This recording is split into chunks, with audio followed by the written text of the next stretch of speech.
Picture this. We're standing deep inside a top-secret Soviet command bunker. The concrete is heavy, the air is just thick with tension, and the Cold War has basically blanketed the globe in a deep chill. Welcome to This Explainer. I'm your host, and today we're zeroing in on September 26, 1983. For decades, the US and the USSR had been preparing for the unthinkable, right? Total nuclear war. Thousands of missiles standing by in their silos. One wrong decision, one misunderstanding could literally destroy civilization itself. So let's drop right into the exact moment the world almost ended. It's shortly after midnight.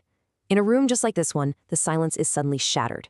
The alarms just start screaming. Imagine harsh, pulsing red emergency lights washing over these vintage computer terminals, bathing the faces of the Soviet military personnel in this terrifying glow.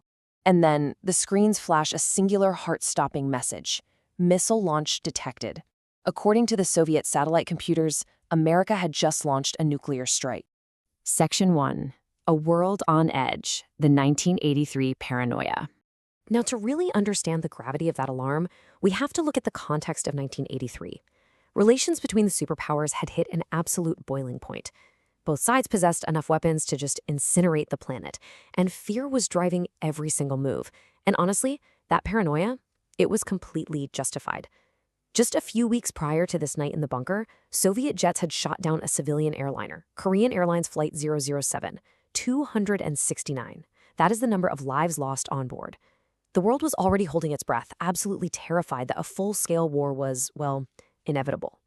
Inside military headquarters all around the world, everyone was preparing for the worst-case scenario. Section 2. The Impossible Decision, Minutes to Midnight. The man on duty that night was Lieutenant Colonel Stanislav Petrov. He wasn't there to make history, he was simply doing his job. But as those alarms blared, he watched as not just one, but 5 incoming American missiles popped up on those giant radar screens. Now, the absolutely crucial thing to understand here is the horrifyingly rigid military protocol he was trained to follow. Step 1, detect the incoming missiles.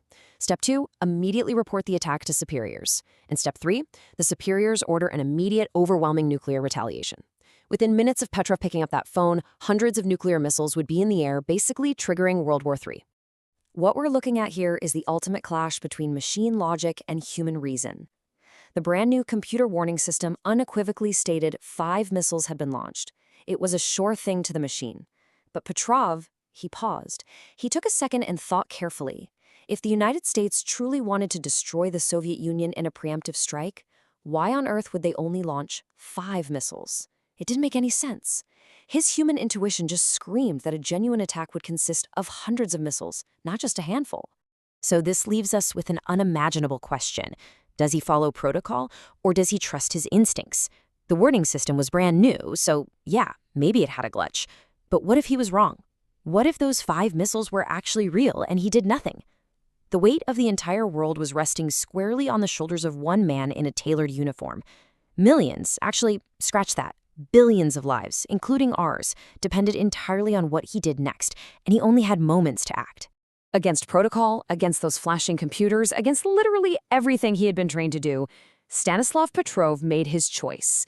He picked up the line to his commanders and spoke the exact words that saved humanity: "It is a false alarm." But here's the thing. Declaring it a false alarm didn't instantly stop the clock. Once Petrov made his call, the true agony began. Nobody actually knew if he was right. They had to sit there and wait for ground radar to confirm the apocalypse. Minutes felt like absolute hours. The tension in that bunker must have been unbearable as the seconds ticked down to the estimated impact. 5, 4, 3, 2, 1. And then nothing. No explosions, no missiles, no nuclear war. Petrov had been right. Section 3. The Ghost in the Machine. What went wrong? As the bunker's harsh red emergency lighting finally faded back to those steady blue tones of the Cold War, a massive question remained. How did the machines get it so catastrophically wrong, nearly causing Armageddon? Well, investigators later uncovered a totally bizarre and, frankly, terrifying scientific truth. The system suffered a critical satellite error. Sunlight, reflecting off high-altitude clouds, had completely confused the Soviet satellites.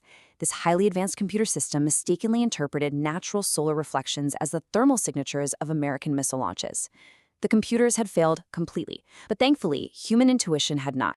Section 4. The Unsung Hero, A Quiet Legacy. Now, You might expect a man who single-handedly prevented the end of civilization to become an instant global icon, right? Showered with medals, thrown huge parades. But the reality out on the snowy, quiet streets of Moscow was far more somber. The Soviet government quietly buried the entire incident. They absolutely refused to reveal such a glaring weakness in their multi-million-dollar early warning systems. So, Petrov received no medals. He got no celebrations at all. He was quietly reassigned and eventually just returned to a completely normal life. It wasn't until after the collapse of the Soviet Union that the details finally went public, completely stunning the world and finally earning him the delayed, yet incredibly deserved international honor as the man who saved the world. Despite the eventual international recognition, Petrov remained incredibly, deeply humble until his passing. When he was asked about that terrifying night, his response was just beautifully understated. He simply said, "I was simply doing my job." It's a profound contrast, isn't it? Maintaining such a perfectly ordinary demeanor in the face of an extraordinarily heroic act. You know, history usually remembers the presidents, the kings, the famous generals.